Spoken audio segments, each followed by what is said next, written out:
গত পর্বে মা কামাখ্যার আশীর্বাদ নিয়ে আমরা শুরু করেছিলাম আমাদের অরুণাচল যাত্রা। আর আজ শুরু হতে চলেছে সেই যাত্রা সবচেয়ে সুন্দর অধ্যায়। সামনে অপেক্ষা করছে হাজারো পাহাড়, মেঘের রাজ্য, আঁকাবাঁকা রাস্তা আর এমন কিছু দৃশ্য যা ক্যামেরার ধারণ করা গেলেও বাস্তবে তার সৌন্দর্য ভাষায় প্রকাশ করা কঠিন। এই পর্বে আমরা গুয়াহাটি থেকে পৌঁছে যাব ধিরাঙের মনোরম পাহাড়ি পরিবেশে। তারপর শুরু হবে তাওয়াংয়ের পথে এক অসাধারণ যাত্রা। পথে আমরা দেখব ভুটান সীমান্তের অপরূপ দৃশ্য, সেলাপাসের শীতল সৌন্দর্য, জাং জলপ্রপাতের গর্জন আর সেই ঐতিহাসিক সিলা ওয়ারিয়র্সের স্মৃতি।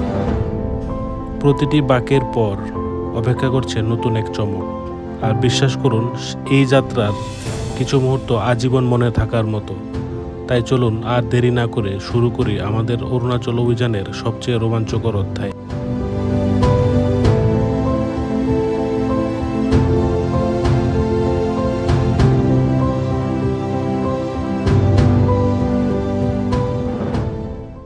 Good morning everyone. আমি উৎপল, আর আজকে অরুণাচল ট্রিপের দ্বিতীয় দিন এবং আমি আছি হোটেল নারায়ণ ইন কামাখ্যাতে। আমরা কাল কামাখ্যাতে থেকেছিলাম, তো আপনারা আজকের ব্লগটা সঙ্গে থাকুন এবং পুরো ডিটেলস আমি দেওয়ার চেষ্টা করব। এটা হচ্ছে আমাদের গাড়ি, এটা হচ্ছে আমার বড় ভাই, এটা বদি।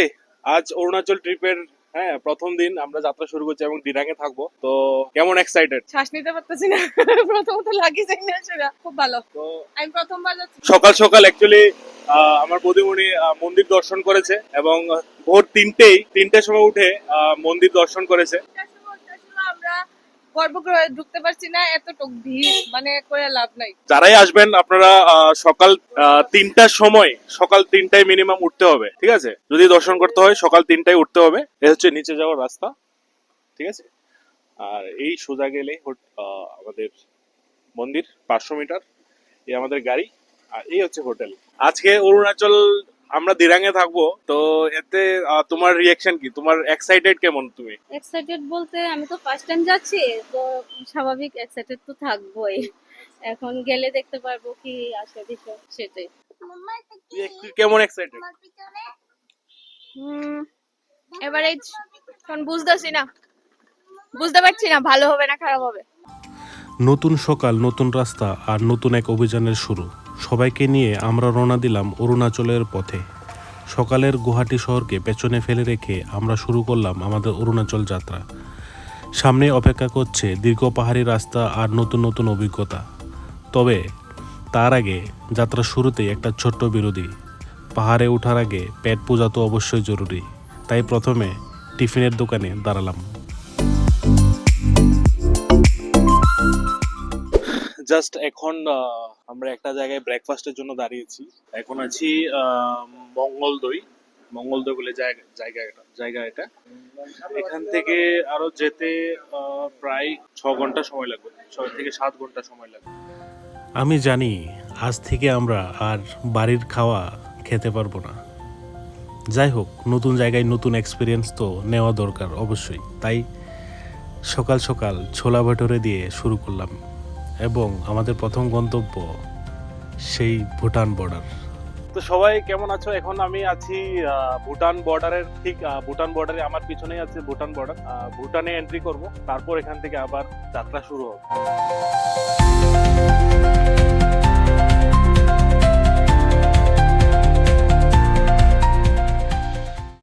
ঠিক গেটে আমাদের আধার কার্ড চেক করলো। আর একটা ইম্পর্টেন্ট নিউজ, যদি আপনাদের কাছে কোনো হার্ড কপি না থাকে, ঠিক আছে, তাহলে আপনারা এন্ট্রি করতে পারবেন না। মোবাইলে দেখিয়ে কোনো রকমের এন্ট্রি এলাও নেই। আমাদের সবার জীবনে প্রথম বিদেশ ভ্রমণ। যাই হোক, শুধুমাত্র এন্ট্রি গেটে হলেও আমাদের মনে কিন্তু অনেক আনন্দ। কোনো পাসপোর্ট ভিসা ছাড়াই একটা বিদেশে যাওয়া সত্যি একটা অসাধারণ অনুভূতি। ভুটান এন্ট্রি গেটে প্রবেশ করে আমরা কিছু ফ্রেশ ফ্রুটস খেয়ে নিয়ে মনটাকে শান্তি দিয়ে শুরু করলাম আমাদের যাত্রা। দারুণ অনুভূতি হলো। আপনারা অবশ্যই এই জায়গাতে ভিজিট করবেন এবং এখানে বিভিন্ন রকমের পোশাক বা ভিন্ন মানুষের অভিজ্ঞতা সত্যি একটি অসাধারণ অনুভূতি।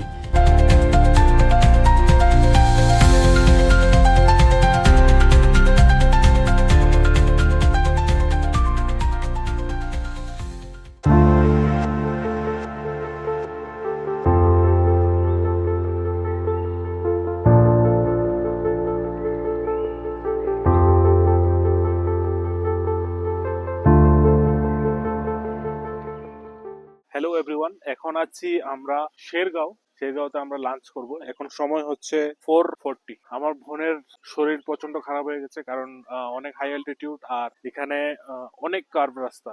তো যাদেরই একটু ভমিটিং এর সমস্যা আছে তারা একটু কেয়ারফুলি আসবেন আর ক্যারি ব্যাগ সঙ্গে নিয়ে আসবেন। তো আমরা খাচ্ছি এখানে একটা হোটেল আছে, বাঙালি হোটেল মার আশীর্বাদ। দিস ইজ দ্য হোটেল মার আশীর্বাদ। আমরা এখানে সোজা দিকে চলে যাব। আমরা এখান থেকে এসেছি, এখানে একটা পেট্রোল পাম্পও আছে। সারাদিনের দীর্ঘ যাত্রার পর ধীরে ধীরে আমরা পৌঁছে গেলাম দিরাঙে। পথ জুড়ে পাহাড়, নদী, মেঘ আর অসাধারণ প্রাকৃতিক সৌন্দর্য আমাদের মুগ্ধ করে রেখেছিল। জীবনে প্রথমবার এত কাছ থেকে পাহাড়ের এই রূপ দেখার অনুভূতিটা সত্যিই অন্যরকম। তবে সুন্দর এই যাত্রার সঙ্গে ছিল দীর্ঘ পথের ক্লান্তিও। সারাদিনের ভ্রমণের পর আমরা সবাই বেশ পরিশ্রান্ত ছিলাম। রাতটা আমাদের দিরাঙেই কাটিয়েছি। Hello everyone, good morning from Dirang. এখন আমি আছি দিরাঙে, এবং অরুণাচল প্রদেশ থেকে সবাইকে জানাই সুপ্রভাত। তো আজকে আমরা যাচ্ছি দিরাং থেকে আমরা যাচ্ছি তাওয়াং এর উদ্দেশ্যে, এবং আমরা আজ তাওয়াং এ স্টে করবো এবং দুদিন আমরা তাওয়াং এ থাকবো। তো আজকের দিনটা একটু ভিন্ন হবে, কারণ কাল রাত হয়ে গেছিল। আমরা পৌঁছেছিলাম দিরাঙে, এবং সকালে উঠে যা ভিউটা দেখলাম না, সেই ভিউটা আমাদের পুরো জার্নিটাকে তাজা করে দিয়েছিল। তো জাস্ট একটা অসাধারণ হোমস্টেতে আমরা ছিলাম, এবং ঠিক আমার সামনেই আছে একটা পাহাড়, জাস্ট দেখাচ্ছি।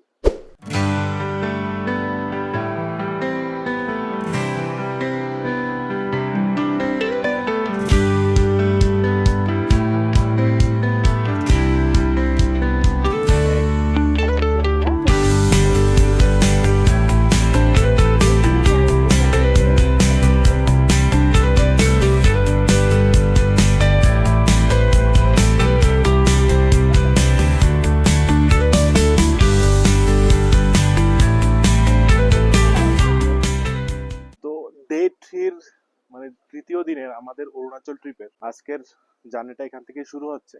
আমরা আজকে থাকবো তাওয়াংয়ে। এখন সময় হচ্ছে সকাল 9টা, এবং আজকে যাওয়ার পথে আমরা বিভিন্ন স্পট দেখবো, যেগুলো আমি পরে ডিসক্রিপশনে দিয়ে দেবো।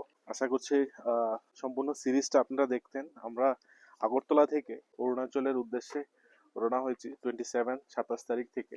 আর আজকে তারিখটা হচ্ছে মে মাসের 30 তারিখ, এবং আমরা আজ দিরাং থেকে তাওয়াং এর উদ্দেশ্যে যাব।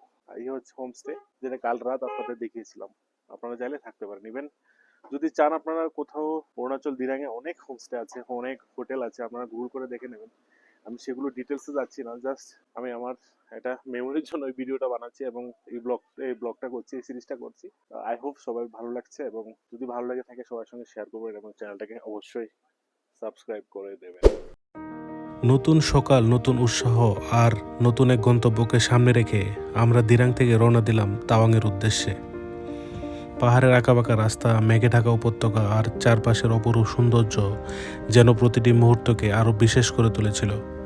পথে ভারতীয় সেনাদের অসংখ্য গাড়ি ও জওয়ানদের দেখতে দেখতে এগিয়ে চলেছিলাম আমরা। এই দুর্গম পাহাড়ি অঞ্চলে তাদের উপস্থিতি আমাদের মনে গর্ব আর নিরাপত্তার অনুভূতি এনে দিয়েছিল। পাহাড়ের সৌন্দর্য উপভোগ করতে করতে অবশেষে আমরা পৌঁছে গেলাম আজকের প্রথম গন্তব্যে।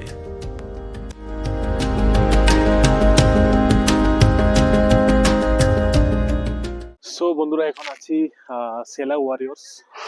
সেলা পাসের ঠিক কিছুটাই আগে আমার পেছনেই যেটা পার্ক আছে, এখানে আপনারা চাইলে একটু ফ্রেশ হয়ে নিতে পারেন। এখানে চা টিফিনের ব্যবস্থাও আছে।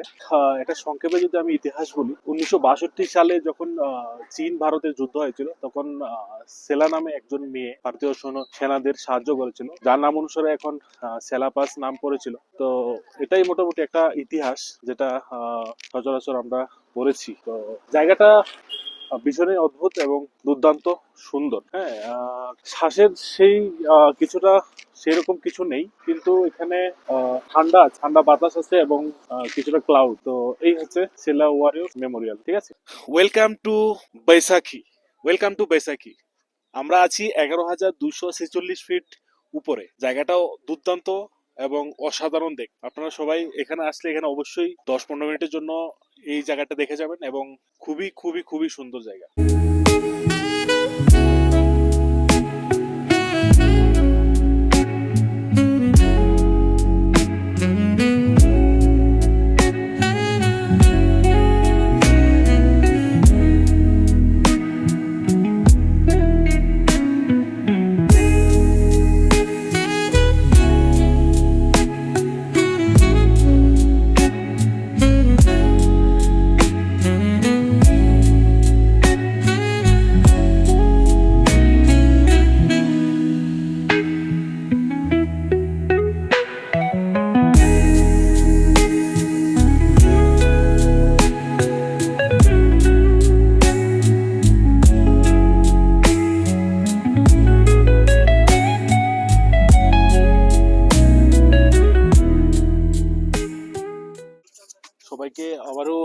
সিলাপাস থেকে অনেক অনেক শুভেচ্ছা।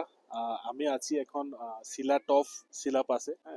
এটা হচ্ছে শিলালিক, ঠিক আছে। আমার পিছনে আছে শিলালিক, আর শিলালিকে আমরা যাব। আর এখানে প্রচন্ড ঠান্ডা, প্রচন্ড ঠান্ডা। এখন কিন্তু বরফ নেই। হ্যাঁ, আমরা তো এই মাসটাতে এখনো বরফ পাইনি। যাই হোক, আরো আমরা উপরে যাব। কিন্তু আমার পেছনেই বরফের পাহাড় দেখা যাচ্ছে। আপনারা দেখতে পাচ্ছেন পেছনে আছে বরফের পাহাড়, সেখানে আমরা মেবি যাব। আর এখন আমি যাব এই শিলালিকে, যে দেখবো শিলালিকের জল কেমন ঠান্ডা।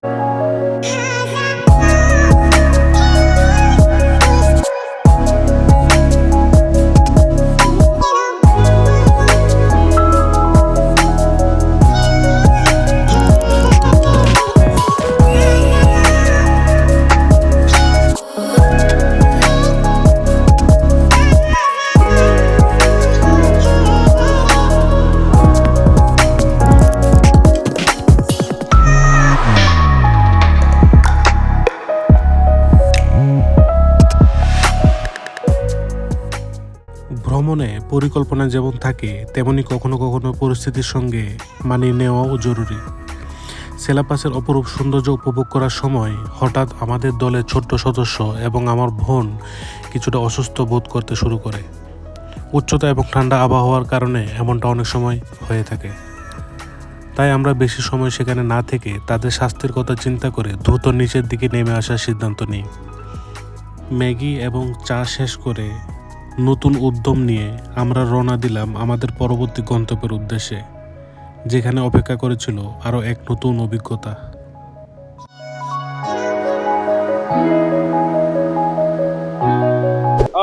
হ্যালো গাইস, এখন আমি এসছি জাংফল অথবা নুরানাং ফলস।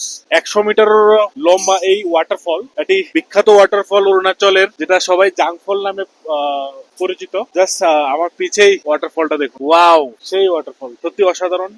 একটা রেইনবো এখানে পাওয়া যায়, দেখতে পাওয়া যায়। ঠিক আপনারা দেখতে পাচ্ছেন কিনা জানি না, আমার পেছনে একটা রেইনবো দেখতে পাওয়া যাচ্ছে, দেখুন।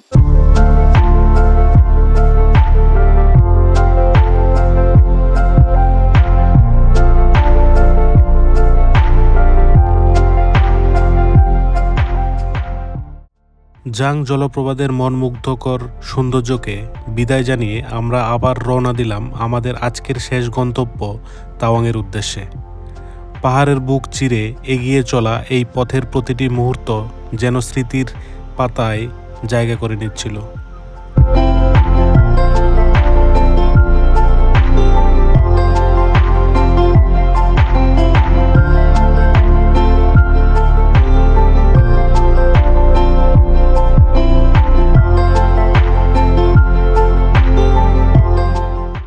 অবশেষে আমরা পৌঁছে গেলাম তাওয়াংয়ে, যেখানে আজকের রাতটা আমরা কাটাবো।